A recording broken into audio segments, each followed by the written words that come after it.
नमस्कार। आपने इतिहास की किताबों में पढ़ा होगा कि अकबर बहुत ही सहिष्णु राजा था। उसने हिंदू मुस्लिम एकता को बढ़ावा दिया था, उसने भाईचारे को बढ़ावा दिया था।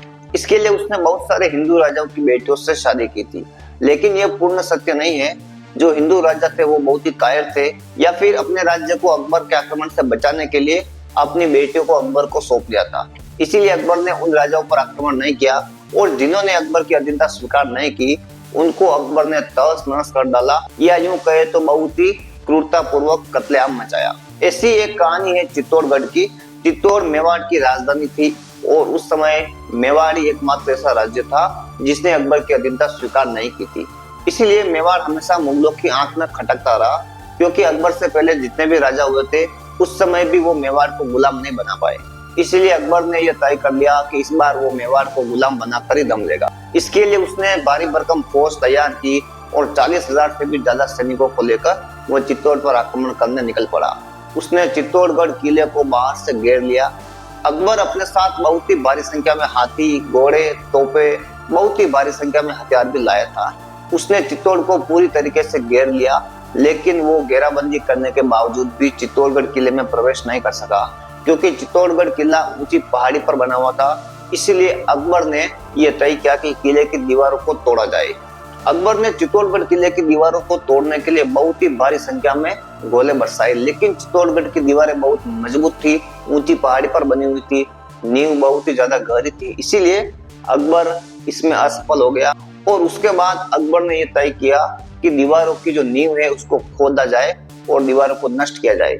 इसके बाद अकबर ने दीवारों की जो नींव थी उनको खोदना शुरू किया, लेकिन इसमें भी अकबर सफल नहीं हुआ।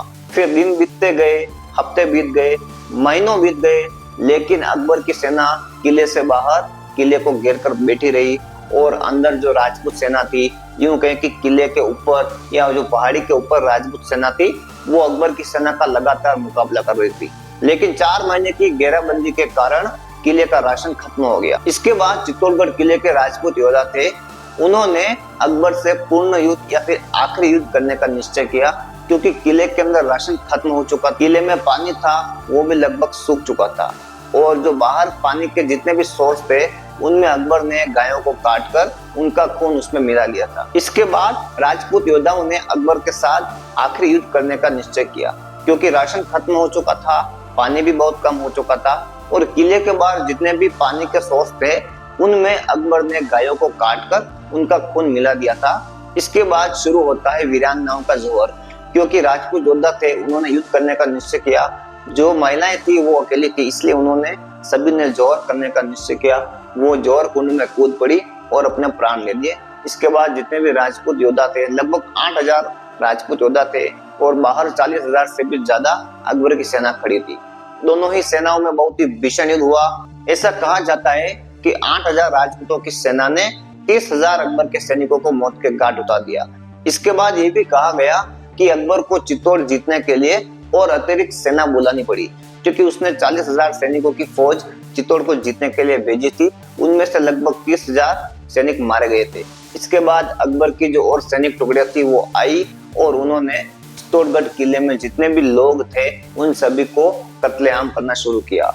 लेकिन जब अकबर ने चित्तौड़गढ़ किले में प्रवेश किया तो किले के अंदर जितने भी लोग रहते थे, या किले के अंदर जो शहर था, जो गांव थे, उन सबको नष्ट करके अकबर ने भारी संख्या में कत्लेआम किया। अकबर राजपूतों की वीरता से इतना प्रभावित हुआ कि उसने जयमल और पत्ता, जो कि मेवाड़ के सैनिकों के प्रमुख सेनापति थे, उनकी मूर्तियां उसने आगरा के किले में लगवाई। इसलिए अकबर के बारे में कहा गया कि अकबर बहुत ही सहिष्णु था, उसने बहुत ही ज्यादा हिंदू राजाओं को सम्मान दिया था। लेकिन वो योद्धाओं की मूर्ति लगाने से कोई सहिष्णु नहीं हो जाता, क्योंकि इतनी बड़ी संख्या में लोगों का कत्लेआम करने वाला इंसान कभी भी सहिष्णु नहीं हो सकता। जो इतिहास आपने अभी तक पढ़ा है उसको आप भूल जाइए, और जो अकबर के बारे में सही इतिहास है उसको आप पढ़ने की तैयारी कर लीजिए, क्योंकि सरकार ने अब इसको बदलना शुरू कर दिया है, और आने वाले समय में अकबर और जितने भी मुगल थे उनका सही इतिहास आपके सामने रखा जाएगा। अगर आपको ये वीडियो अच्छा लगे तो आप वीडियो को शेयर करना, चैनल को सब्सक्राइब करना। धन्यवाद।